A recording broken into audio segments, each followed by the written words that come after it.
Hello, listeners. It's Gunter Swoboda here with some exciting news. We're on the lookout for sponsors to join us on our incredible journey with Inspired Change with Gunter. If your organisation cares deeply about meaningful conversations around masculinity, self development, and mental health, we'd love to partner with you. Our podcast has a wonderful, dedicated audience committed to personal growth and positive social change. By sponsoring Inspired Change with Gunter, your brand will connect with listeners who truly value thoughtful discussion and support initiatives that promote real transformation. We're incredibly proud to be ranked number one in Australia and number 5 in the USA on FeedSpot's top men's mental health podcasts. For more information on how to become a sponsor, please reach out to Miranda Spiegner Sapon, our showrunner and executive producer. We'd love to explore how we can work together to inspire change. Now, thank you for your continued support, and let's keep inspiring change together. You're listening to Inspire Change, a broadcast that strives to educate, motivate, and empower men to challenge traditions of masculinity. To guide us through the intricacies and intersections of emotions, relationships, and male identity is renowned psychologist, author, and speaker Gunter Swoboda. This is Inspire Change. Before I begin the actual podcast, I would like to respectfully acknowledge the Gadigal people of the Eora Nation, who are the traditional custodians of the land on which I work. I would also like to pay my respects to their elders past and present. Welcome everybody to another episode of Inspired Change with Gunter. I'm your host. Welcome everybody to another episode of Inspired Change with Gunter. That's me, I'm your host. In the last episode, I explored the bro culture. The idea that masculinity requires hiding vulnerability behind toughness. I'm going to extend that a bit further today because I want to go a little bit deeper and broader, because bro culture isn't isolated. It's part of a broader, more ancient force. What am I talking about? I'm talking about tribalism, specifically patriarchal tribalism. Now, tribalism's profoundly shaped our communities and continues to do so. Religion, politics, and personal identities are strongly influenced, shaped, and to some degree perpetuated in our society. But here's the critical question. Is patriarchal tribalism making us stronger, or is it hindering our growth as humans, spiritually, psychologically, and socially? Now, I'm going to take a different slant on this in today's episode because I'm actually going to, in a sense, evoke religion. Now, a lot of times I try to be areligious and apolitical, but, in many respects, that's a nonsense. Easter saw a monumental event, and I'm not sure how many people may actually registered how monumental that episode was, that experience, that event. It was monumental because it was the symbolic nature of the passing of a pope. Easter is particularly within the Catholic and Christian tradition so important. And he was a pope who passed on Easter Monday. Pope Francis was a compassionate reformer who challenged many of the sacred cows and traditional boundaries within the Catholic Church. Obviously, I'm not privy to what goes on behind closed doors in that institution. Very few of us are unless we belong to the tribe and are part of the bro code in that culture. He was a man who was passionate about advocating for inclusion, social justice, and for environmental responsibility. And he significantly shifted an institution historically shaped by patriarchal tribalism. Now, most of us don't necessarily register that monumental shift, but for an institution that is as bound by dogma as the Catholic Church, even slight adjustments are fundamentally significant. So his passing prompted me to take a real deep look to consider how Catholicism and also other monotheistic religions that are structured around patriarchal hierarchy and dominance have historically restricted the roles and contributions of others, especially women, by limiting inclusivity and equality.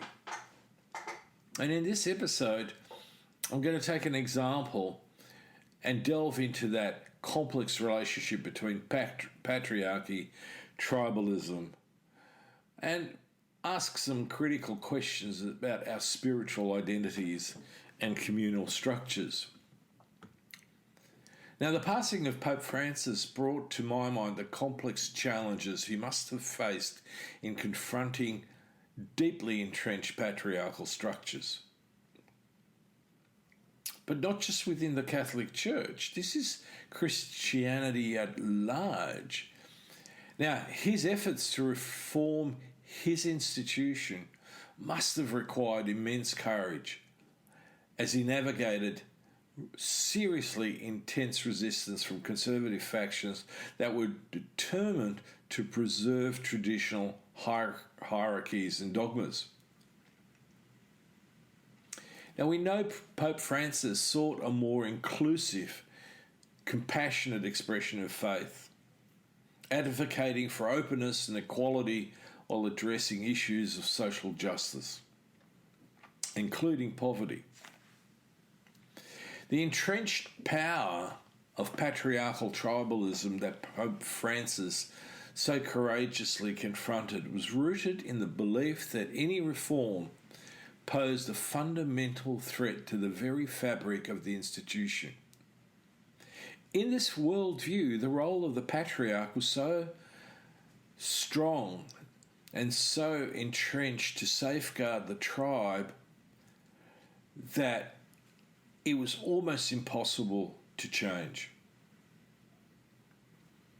And it has persistently resisted any movement towards inclusivity or transformation. Now, if you challenge this structure, you're labelled a heretic, an outsider, a threat to the sacred order. To treat women or outsiders with equality and dignity, then you fall under the scrutiny of the traditionalists and maybe go so far as to be labelled a traitor or heretic. But what if genuine strength involves consciously redefining how we belong, moving beyond patriarchal tribalism towards real inclusion? Now, historically, early tribal structures emphasised communal survival and cooperation, often honouring both masculine and feminine principles. However, with the advent of agriculture and the accumulation of surplus resources, societies underwent a profound shift. Patriarchal tribalism emerged by becoming territorial, hierarchical, acquisitional and competitive. Men asserted dominance over territories and resources, established rigid hierarchies that subordinated women, and pursued competitive advantage as a symbol of power and prestige. Think about the age of exploration. The conquistadors of the Spanish exploration. Crucially, this period also marked a shift towards patriarchal monotheism, way before the Spaniards hit South America.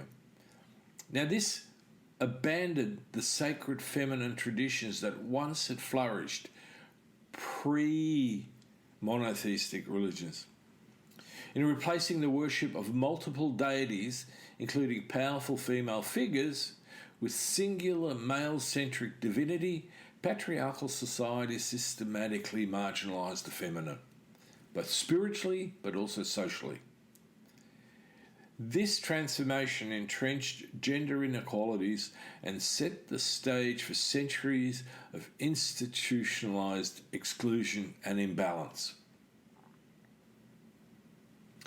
Now, the patriarchal principles that I always talk about deeply influence these institutions, especially religious structures such as Christianity, Catholicism.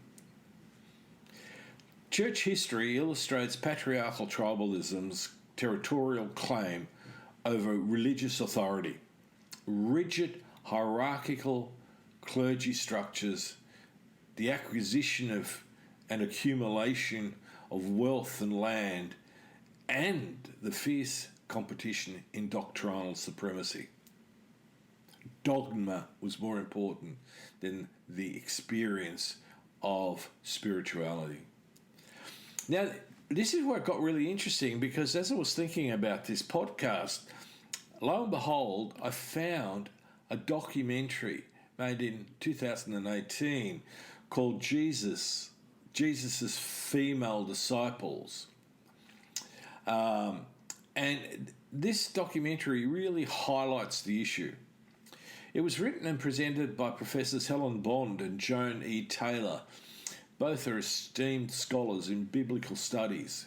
Helen Bond is a professor at the University of Edinburgh, and Joan E. Taylor is a professor at King's College, London. Now, in this documentary, Bond and Taylor explore the often overlooked role of women in the early Christian movement. They investigated historical and archaeological evidence suggesting that women were not merely passive followers, but active participants in Jesus' ministry.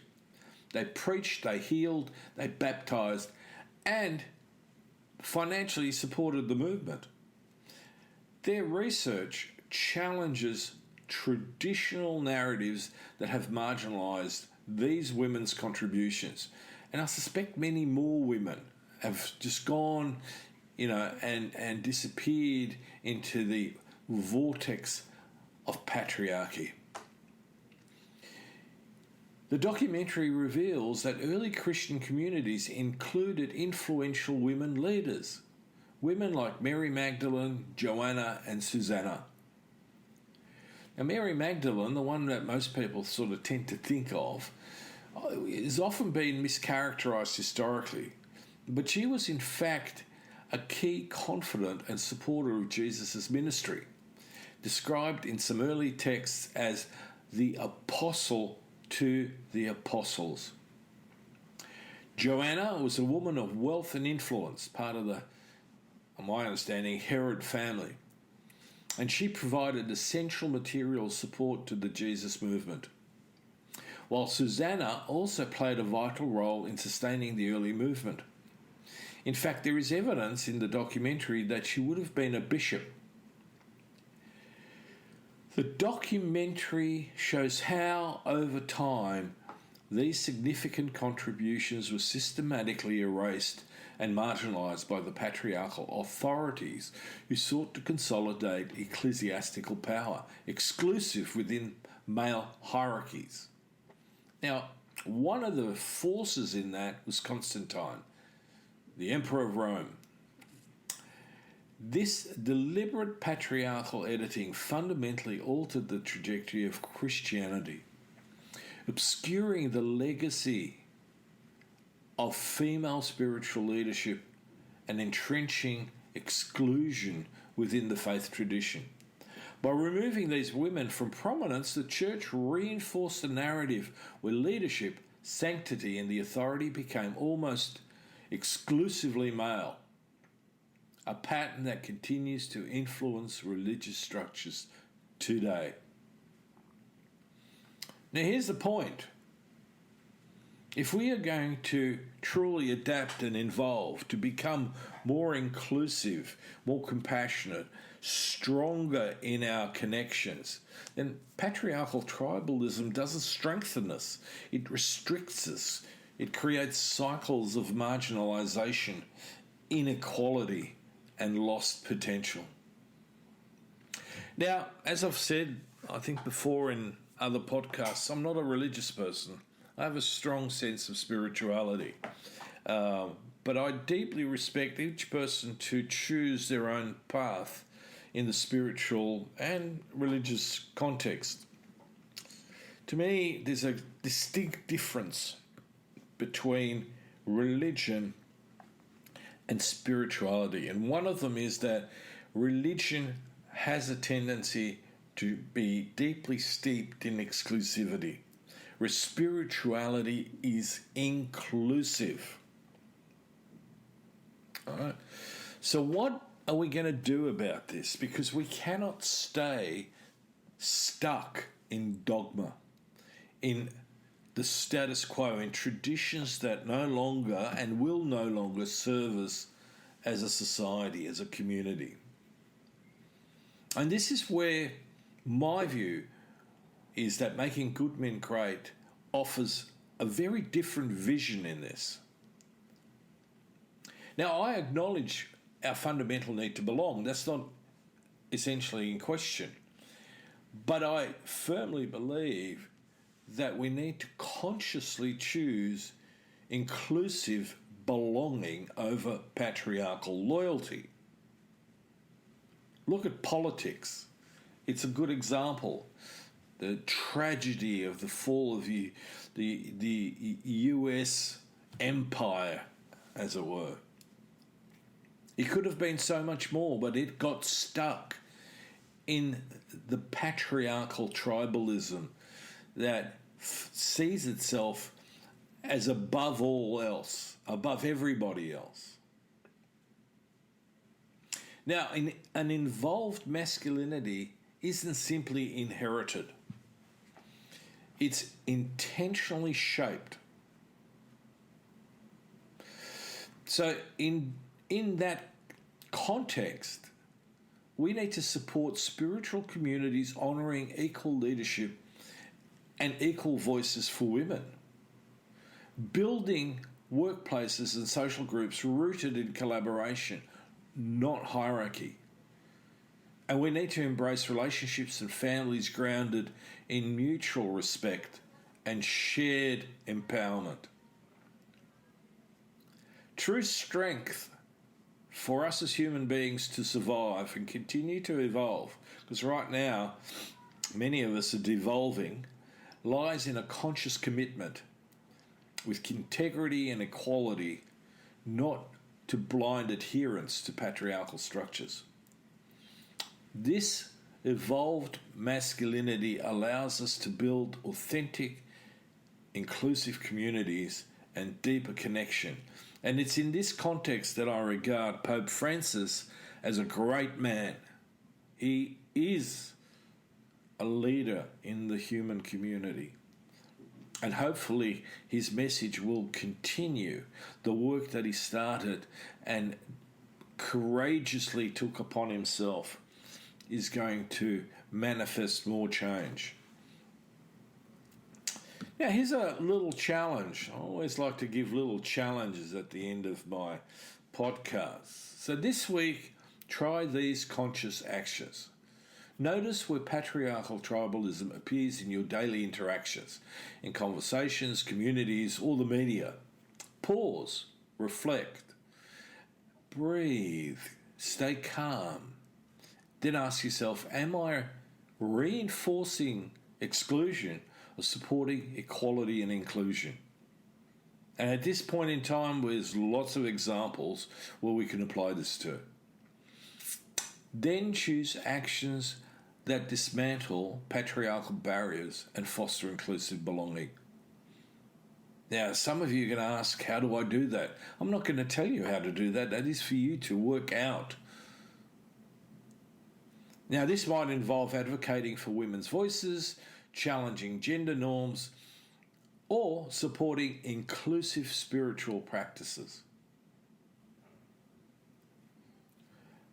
This is a time where we need to work together against the patriarchal backlash, the tribalisms, the inequities that have emerged and are being reinforced again to build a fairer society. This is not the time to sit back in our privileged comfort. Pope Francis passed owing only $100. It's not. He chose a life of poverty and constraint, of moderate living, and his papal attire reflected that. Simple white. So, in closing, let me reinforce that patriarchal tribalism may be ancient, but our potential to evolve is boundless. We can choose inclusive belonging, where we stand with integrity and where we dismantle exclusionary systems. Don't be scared of being called woke. It's a nonsense term in the first place. As a visionary once said, real strength doesn't fortify walls, it builds bridges beyond them. And this is the essence of inspiring change. So this is me leaving you with some food for thought, some inspiration hopefully, and some motivation to create some personal and social change. And until next time, this is me signing off. Love to hear from you. And if you're interested, please check out my work on www.gunterswoboda.com or www.goodmengreat.com. Thank you for listening to Inspire Change, a broadcast that strives to educate, motivate, and empower men to challenge traditions of masculinity. For more information on the Making Good Men Great movement, or for individual or group coaching sessions with Gunter, visit goodmengreat.com.